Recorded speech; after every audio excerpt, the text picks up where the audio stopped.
Halo, selamat datang kembali di Belajar Branding Tanpa Pusing.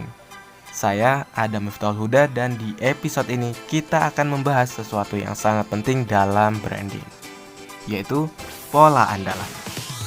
Mungkin kamu pernah mendengar istilah gimmick. Gimmick seringkali dianggap sebagai sesuatu yang dibuat-buat atau tidak natural. Tapi, kalau kita telaah lebih dalam, ada sesuatu yang mirip dengan gimmick tetapi lebih netral dan alami. Itulah yang saya sebut sebagai pola andalan. Pola andalan bisa hadir dengan dua cara. Pertama, ia bisa dirancang sebagai strategi yang disengaja. Kedua, ia bisa muncul secara natural tanpa disadari. Apapun bentuknya, pola andalan menjadi salah satu elemen kunci dalam branding karena membantu membentuk identifikasi yang kuat dan membedakan sebuah entitas dari yang lainnya. Sebuah brand yang memiliki pola andalan cenderung lebih mudah dikenali dan diingat. Namun, menariknya, brand yang unik sejak awal bisa langsung dikenali tanpa harus selalu konsisten. Saya menyebut konsep ini sebagai xeno branding, sebuah bentuk identifikasi yang terasa asing atau tidak familiar. Tetapi justru karena itulah ia langsung menonjol.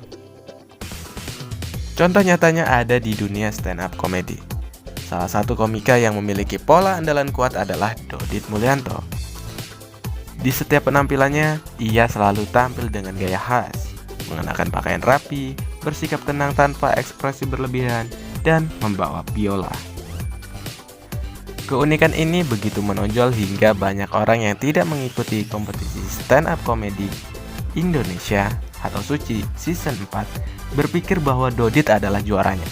Padahal tidak. Faktanya, juara Suci 4 adalah David Nurbianto dengan Abdur Arsyad sebagai runner-up dan Zawin Nur Ikram di posisi ketiga. Namun, pola andalan Dodit membuatnya lebih mudah diingat dibanding para juara kompetisi tersebut.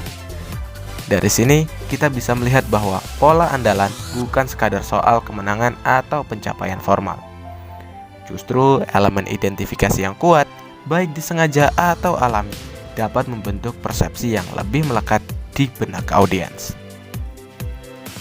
Sekarang, mari kita bandingkan dua komika lainnya yang juga memiliki pola andalan mereka masing-masing, Ridwan Remin dan Dani Beller. Secara umum, keduanya memiliki pola penulisan materi yang rapi dan struktur yang matang. Ini adalah salah satu bentuk pola andalan dalam hal kualitas karya.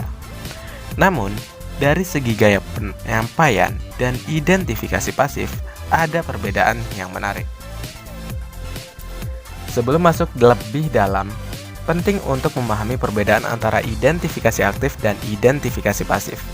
Identifikasi aktif adalah segala sesuatu yang bisa dilepas atau digunakan sesuai kebutuhan, layaknya atribut atau elemen eksternal yang dapat berubah.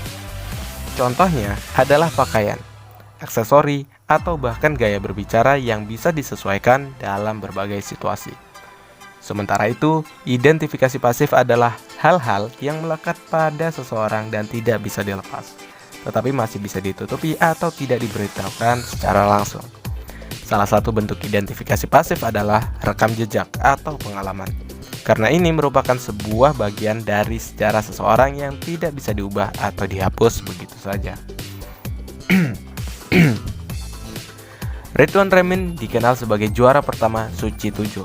Status ini secara otomatis meningkatkan reputasinya dalam industri stand-up comedy, memberi lebih banyak peluang manggung dan menjadikannya lebih diakui secara profesional.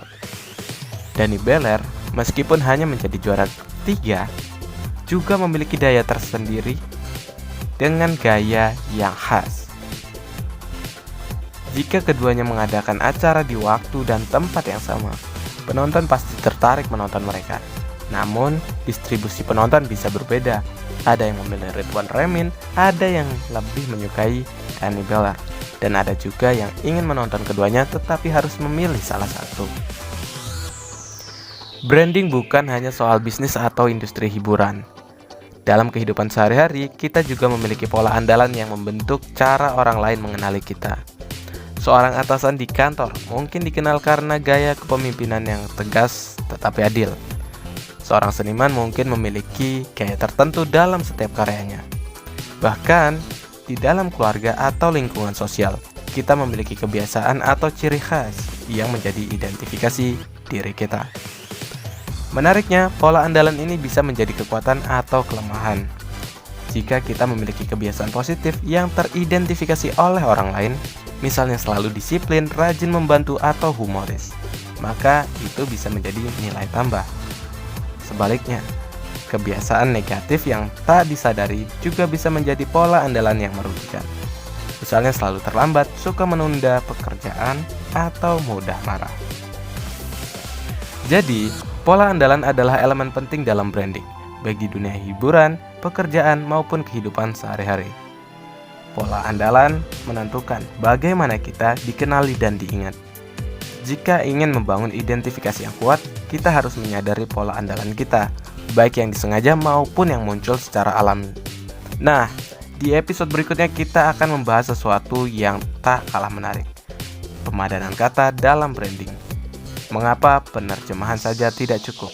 Kita akan menggali bagaimana pemilihan kata yang tepat bisa menjadi faktor penting dalam branding, dan mengapa sekadar menerjemahkan istilah asing tidak selalu efektif.